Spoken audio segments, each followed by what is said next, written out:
It's California Edition. I'm Brad Pomerantz. We are joined by Tom Hunt. He is the Vice President of the Riverside Unified School District. And sir, I want to speak with you about a decision that came out of Los Angeles County. It literally, the decision hit papers throughout the country. Right. And it's known as the Vergara decision. And it deals with teacher tenure rules. In California, teachers are given lifetime tenure essentially after 18 months. The Superior Court ruled that that piece of regulation legislation was unconstitutional. Unconstitutional. What do you make of it? I think it's the beginning of a great change if the CTA will lead the charge, because parents and business people across this state and students obviously are very interested in this sort of change. Let's talk about the CTA, the California Teachers Association. They are the union for teachers in California. There's the AFT as well, but they're kind of the main bargaining unit. And you know, some would argue that they are the most powerful union in the state, and that they don't feel as if they need to make any changes because they wield the power with the legislature, and the legislature will do what they say. Well, you know, Brad, if I can say, I have been supported by the local teachers at our school district, and I spoke to our union leader about this. We had coffee together, and we reluctantly agree with you on that the CTA will fight this, and I think very similar to the redevelopment agencies who fought the court decision and lost everything. They have the potential to lose everything. What's interesting about this fight is that, you know, if you look at it politically, one could argue that, oh, this is a boon for Republicans, this is a bust for Democrats, but there are plenty of Democrats in the state that have come out in favor of Vergara. I mean, even the head Democrat for the United States of America in terms of education, the Secretary of Education, Artie Duncan, applauded the decision. The superintendent of the LAUSD, John Dacey, applauded the decision. I don't know if he's a Democrat or not, but be that as it may, it's really not necessarily cutting on party lines. No, it's cutting on management lines. It's cutting on how we hire our workers. They happen to be teachers, and we advance them. We're giving them lifetime security for 18 months of work. That's not enough time for administrators, busy principals, and others to really evaluate. At our district, we've taken measures to even look at where we recruit from. We don't recruit from colleges that don't actually put potential teachers in the classroom, because we find out that we have a greater ratio of loss of those we have to move along when we don't go to those kind of colleges. What's interesting about this decision and the whole issue, it's not even so much the wording of the court decision or the intricacies of the law that, oh, you probably can dismiss an incompetent teacher. To me, it's really the optics of it. Yeah, I don't know of any other profession where someone will get lifetime tenure after 18 months. And I'm not trying to bash the teachers per se. I'm not afraid, but I'm not trying to do that. But it is, you know, you speak to a suburban mom and you say, this teacher will get lifetime protection after, you know, the teacher's, I guess, 24 and a half. You know, they graduate, they get their master's, they're 25 and a half. It's the biggest impediment I have when I speak to groups, business groups in particular, saying get behind education. It changes the velocity and the vitality of our community. And they come back, yeah, Tom, but about the teacher tenure, and you can't get rid of bad teachers. They focus on that. So you're right about the optics. I'll steal that from you. No, fair enough. No, you're allowed. But yeah, it is. You know, my dad would, if he was still here, would be in his 90s. He worked for the United States Air Force after he left the farm, and then he worked for Rockwell. It was a different time.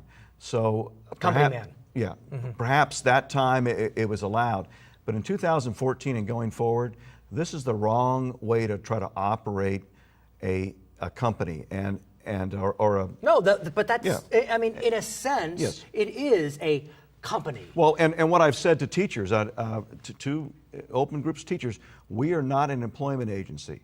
We are an education production factory, and of course, 92% of our budget is our salaries, but they want the best teachers. They don't want to be surrounded by incompetent teachers either. You know what was interesting? I don't know if you read the decision, but there was a defense witness, so a witness for the state that was defending the laws, CTA defending the law, which said that 1 to 3% of teachers were incompetent.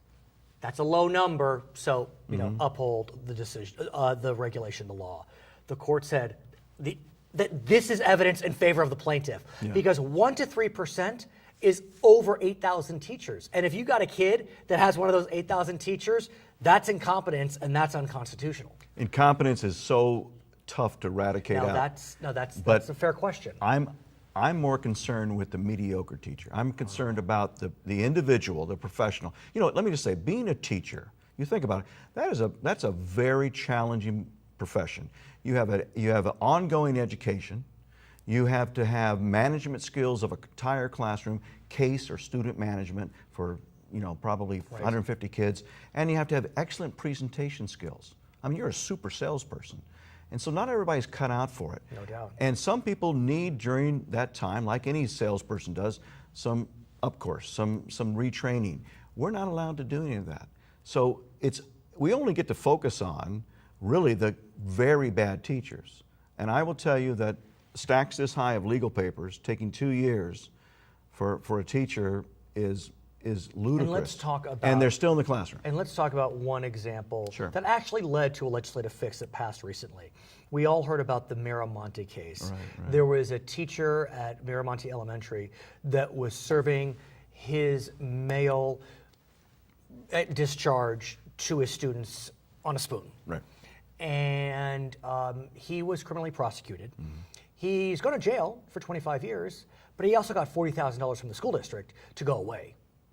So a man who was serving his semen on a spoon got $40,000 to go away because they couldn't terminate him. Because the lawyers are more expensive than the $40,000. Exactly. Now, in defense of the California legislature, quite recently, a bill was passed that will speed up the dismissal process for serious offenses, attempted murder, sexual drug offenses, but not for incompetence. That's ludicrous. It took 3 years for them to reach that decision, and that shows the power of defense. That's the same thing as the NRA defending bazookas, your right to own a bazooka.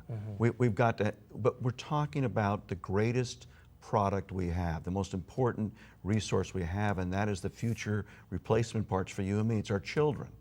And the legislature is being heavily influenced by an archaic system supported by the Teachers Association. What's interesting, they need to change. Right. We have very good this whole thing too. Let me just say that the bad, the poorer schools have bad teachers.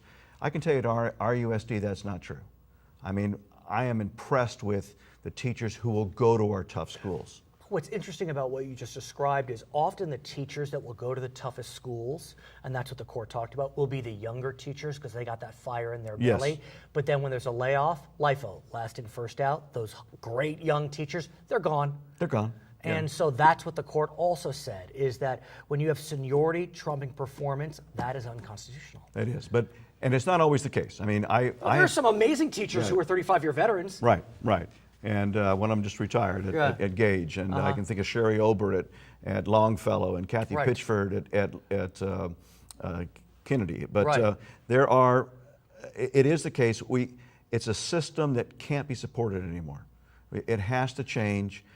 If it doesn't legislatively, I will predict right now there will be a ballot initiative to change it. And that could be, if one's a supporter of the CTA, disaster. And it will tear California apart because the ballot initiative will have funding against it that will be supported by the Teachers Association, that will try to say that all teachers are in danger, et cetera. Most teachers I know don't like working with incompetent teachers. They are appalled by them, but they do support, their union representation. I understand. It's a tricky situation. Please come back. But it's the beginning of, I think, one of the most important education moves since Brown versus Board of Education. It's about equal access, and it's about quality access. He is Tom Hutt. I'm Brad Pomerantz. It's California Edition. Thank you, friend. It's so fun.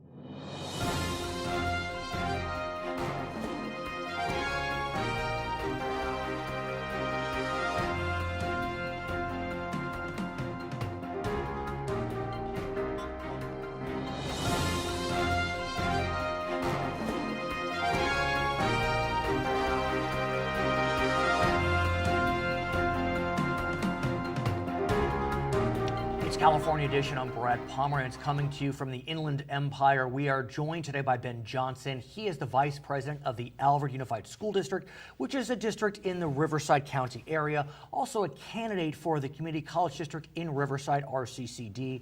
We'll talk about both K-12 and community college. Let's start with K-12 and the, what some would say, explosive decision out of Los Angeles that deals with teacher tenure. Right. And the court ruled that California's current teacher tenure laws, which grant tenure after about 18 months, are unconstitutional.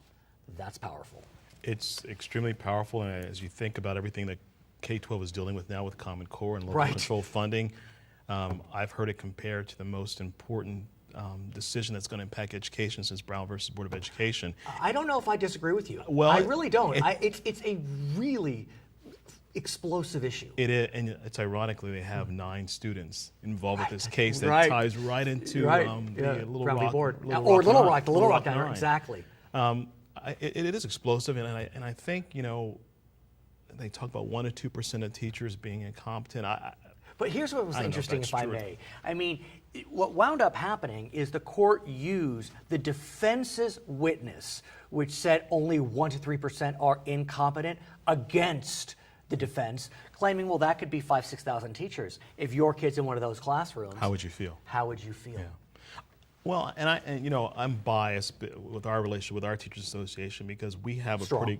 pretty good relationship about making sure that Right. people aren't there that shouldn't be there, and working through that process. But you know, it's not just California, but what does it mean for the rest of the nation? And you talk about New York City that has horrible test scores in some of their schools, and Right. really a big donation for the poorer schools Right. to the more affluent schools.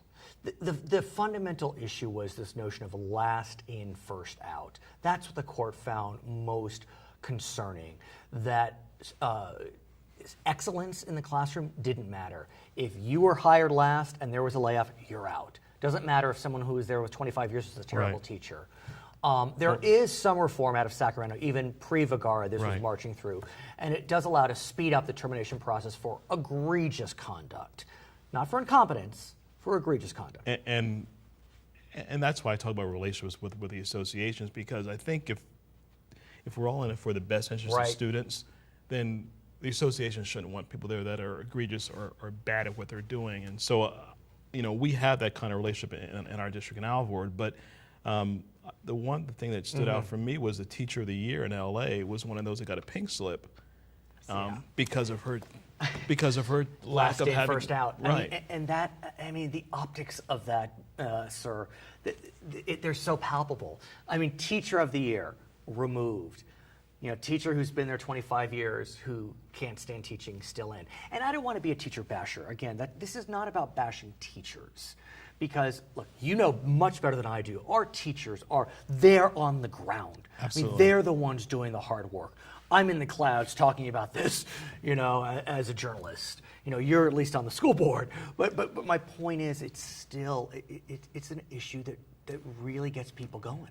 I think that, you know, in any job, I think for teachers that have been there for a while, I know great teachers that have been there for 35 years. And are still great. I mean, I can think of a couple right now. And that are still great, right. One gentleman teaches history at Villegas. I sat in his classroom and he talked about the Monroe Doctrine. I'm like, wow, Russ, that Exactly. I was wowed by his presentation. And again, there are long-term teachers that are probably the best at what they do, Yeah. and short-term teachers that are horrific. So I think there's got to be a balance. There's got to be a balance, and I think, you know, for our teachers that have been there for a while, one of the things that we talk about all the time is how do you provide those teachers support to continue to have them grow in their careers and their jobs, but not thrust upon them stuff that is irrelevant. And so I think if we're providing good development for those teachers that need and putting good development plans for those teachers that aren't meeting the kind of expectations we want, I think that's where we should be really talking about. And I think, and the other thing too is Please.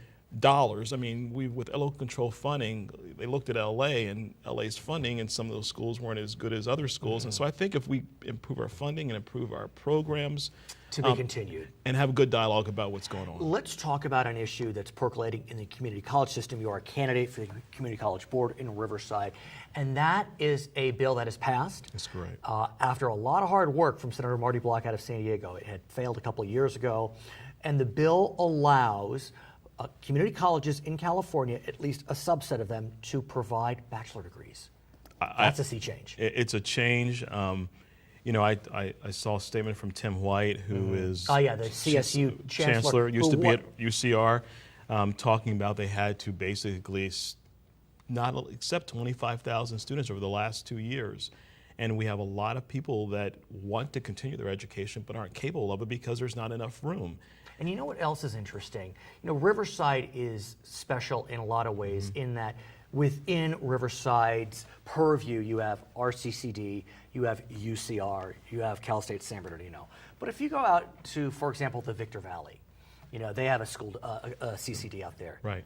That's all they have. That's it. I mean, to get to UCR from Victor Valley, I mean, that's 52 miles. Yeah, that's quite a drive. So it's in areas like that where this program really could change lives. And as you think about even the Central Coast and Central California, where there's even more remote areas. So I think North State. Yeah, and so we have to stop thinking about what was done 50 years ago with the California plan of what each school had a role, community college had a role, CSU's had a role, UC had a role. But the role really now is to make, and I think of Riverside and the Inland Empire as how do we improve our workforce and economic development and get the value of our community up and get that stigma. Quite frankly, we know in Riverside there is in some parts of our community a negative stigma about Riverside. But it all comes down to dollars. And so if we can improve the education of our community, if we can improve the dollars that are brought into our community, and that happens with a well-educated community. At this stage, I believe there will be 15 community colleges out of the 112 districts that will be part of the pilot. I don't think RCCD is on that list as we speak. Big disappointment. Which I'm sure is disappointing, no doubt, especially given that there are certain areas where RCCD thrives. Nursing, although I'm not sure if nursing is even part of the pilot program. I think the pilot was intentionally excluded for right, nursing. Which is another conversation.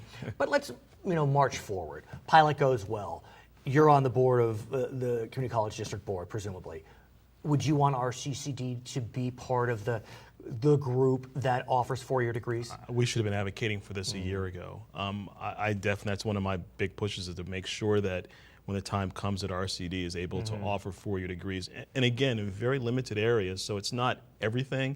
You're not going to be able to get a business degree or a degree in computer science, but there are, for me, the areas that we really should be focused on, aside from what's in the bill, is nursing. Even though it's an exclude, I think but nursing, it could change. I think that's a key area for us with the medical school and culinary arts.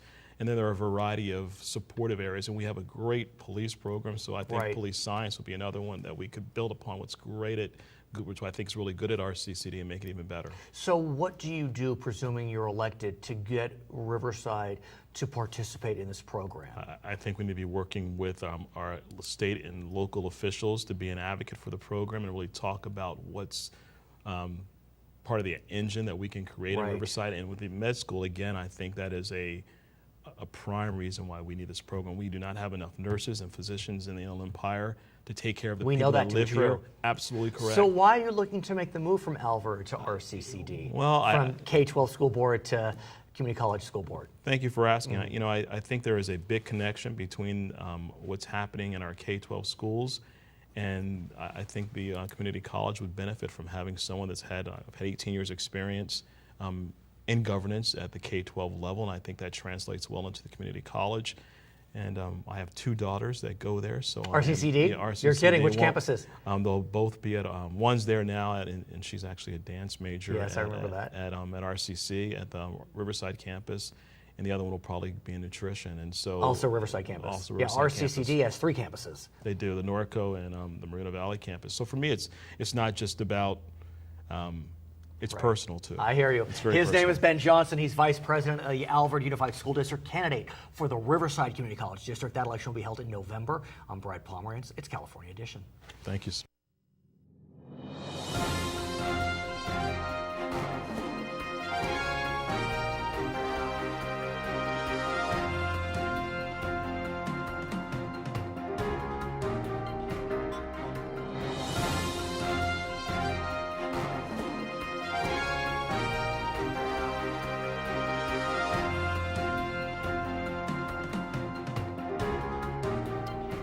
Welcome to California Edition. I'm Brad Pomerantz, and we are joined by Lori Denson. She is a trustee at the Victor Valley Community College District in Victorville, California. Good to see you. Thank you for being here. Good to see you again. Some exciting developments at Victor Valley. Yes. I understand that you are about to break ground, I believe, on a new health and science building. Yes, Great actually- development. Tell us about Yes, it. we actually already broke ground. You did. Terrific. We did, and it was.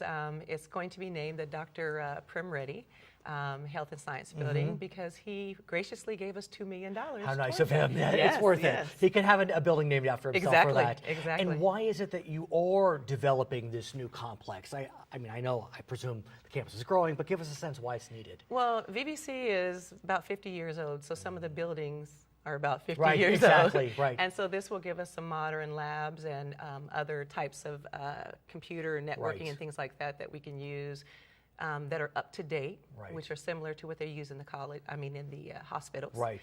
So. And I know that the Victor Valley, while had some difficult times during the recession, really has grown dramatically. It has. And so I have to think that, I mean, you're busting at the seams of VVC and need Yes. the additional space. Our nursing program is one of the top programs. It's 5% now in the nation. Wow. So we're doing excellent things through Wow. them. So we want to enlarge that and be able to offer it to more of our community members. And speaking of nursing, I want to jump ahead if I may. I want to ask you about the move to allow community colleges to offer four-year degrees.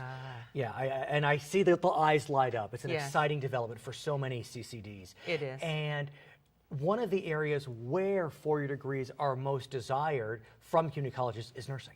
That's very true, but Right. right now, unfortunately, Yes. nursing is not one of the ones that will be included.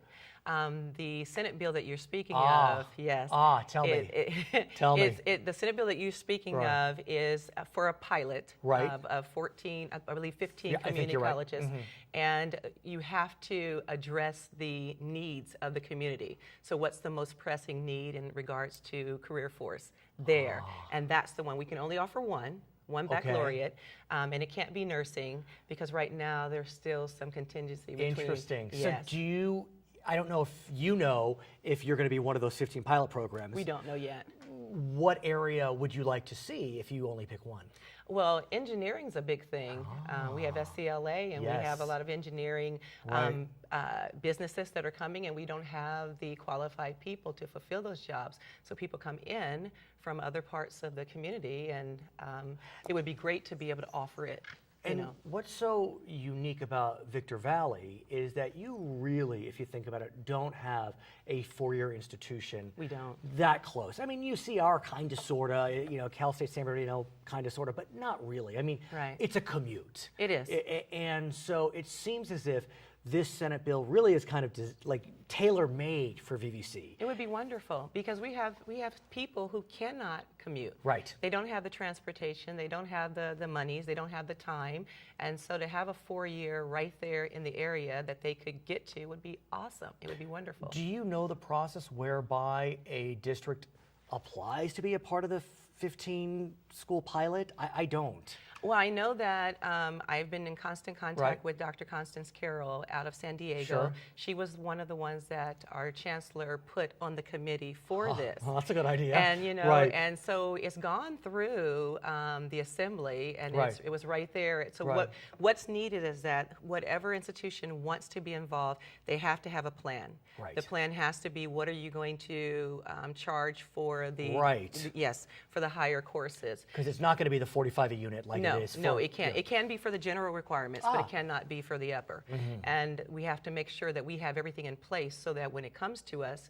we don't miss that opportunity. The other challenge becomes, professors that teach community college, incredibly gifted, taking nothing away from them. Mm-hmm. Not necessarily PhDs, could be masters or BAs, but if you're teaching to BAs, I think there may be certain higher educational requirements for the professor. So, time to start recruiting, I would presume. And we have on staff, we have several with sure the you do. master, and the Yeah, or- PhD, right. so we could make it work. I'm sure you Yes, will. I'm hoping that we're one of those. And do we know when the good news will come? We don't.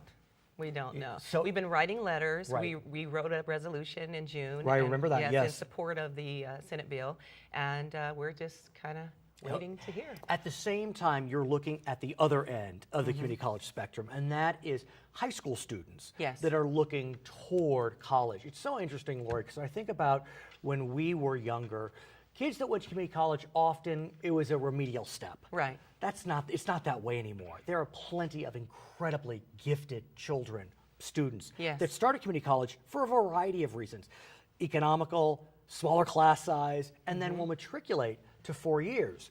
Institutions or maybe to the Right. 4-year program. So you're working with Hesperia High School. We are. So tell us about that program. I will tell you about that, but let Yeah. me share with Oh, you, please, when you were please. talking about students who are younger, we had our first 15-year-old Come who on. received 3 associate degrees through Victor Valley Community College. need to He was an Excelsior student. You need to He's- bring him on. Will yes. you do that? I could do You'll that. bring him I back, could do but that. keep going, okay. Yes, and he started in 9th grade taking college classes, and he's just excelled, and 3 degrees, and then he graduated a month later from his high school. And what's happening with him? What's his name? Can you say? I mean, Well, his name is difficult to pronounce, and I don't remember. Don't worry, I would we'll have put it to- on the screen. Yes. But what's he doing next? I'm not sure. I know he's going to college. I Right. know he wants to. A 4-year?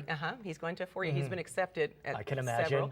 And so I'm not sure what his pick is going to be, but very bright, very focused Wow, student. fantastic. So it was exciting to give him his degree. So It tell was. us more about the Hesperia High School partnership. Okay, well, Hesperia, this is new. Right. We will be offering 8 courses on our campus, college classes. Right. So when they finish, they will have these college credits toward their college career. I mean, this is fantastic Well, on it so many levels. It is, because I've gone to other states when I was going to college, Right. and you could actually, say for example, if you were in high school, Right. you could receive your LVN. Right. At that time it was LP, and you Right. could receive that. Nursing. Yes, you could receive that just by taking classes at the local college, and so now we're getting more progressive in that effort. And so how will it work? How will a Hesperia High School student wind up taking a class at VVC? Do you know yet? Is it just, do they have to have a certain GPA? How does one qualify? Well, at Excelsior, you don't have to have a certain GPA, but you notice if you don't have that GPA, you don't do that well. right. So we encourage that 2.5, that 3.0 for the Right. college classes. We also have like a satellite at Hesperia. Sure. So they don't necessarily have to come into Victorville to attend all these classes. Wow. They can have them on their college. So will on their the high 8 school courses campus. be at Hesperia High or at VVC? I think it might be a Both, mixture of, yes. which is perfect. Depending on what's needed. Another exciting development, no doubt, is that the California Department of Education has given VVCCD a grant for career tech. Yes. And that is really, in a lot of ways, the future for so many community college throughout California. There's nothing wrong with career technical education. No, Some people it's not. are not college bound, and that is That's okay. very true. And That's that is very okay. true. It is okay. And so tell us about the career tech grant. We have a phenomenal foundation. And even when VVC was on probation and going Right. through, they continued to esteem and Right. support and encourage the community to look to VVC for Right. their career and Sure. their academic needs. And so they've been out and about and collecting that money for us. And so this new one, they're still not sure how they're going to make it all work. You have so many monies that have to be spent the first year and then the second Sure. year and the third year. So they're working on that now. But it's a wonderful opportunity for so many individuals who would not be able to go to school otherwise. I know you're running for re-election. We wish you the best of am. luck, of Thank course, in you. November. Thank As you. you run for re-elect, what are you hearing from your voters? It's obviously better times. It is better We're not times. seeing tuition spike like we did the last few years. Yes. What are they saying to you? Well, I think the voters are happy because there's some stability now at VVC. Right. We have our first, I shouldn't say our first, we have a new president superintendent who's starting on July 15th. Congratulations. Dr. Right. Roger Wagner. You'll have to bring them on the show. Yeah, that would be great. Okay. And it was a 5-0. Oh, how nice. Yes, Vote to get for him in, right. And he comes from the area of being a servant leader. And so he has a real pleasant disposition. He's about business, but he knows how Fantastic. to probably tell you off without you I knowing can't wait. that you, yes. I can't wait. Yes. Her name is Lori Denson. She is a trustee at Victor Valley Community College District running for re-election in November. Yes. I'm Brad Pomerantz. It is California Edition.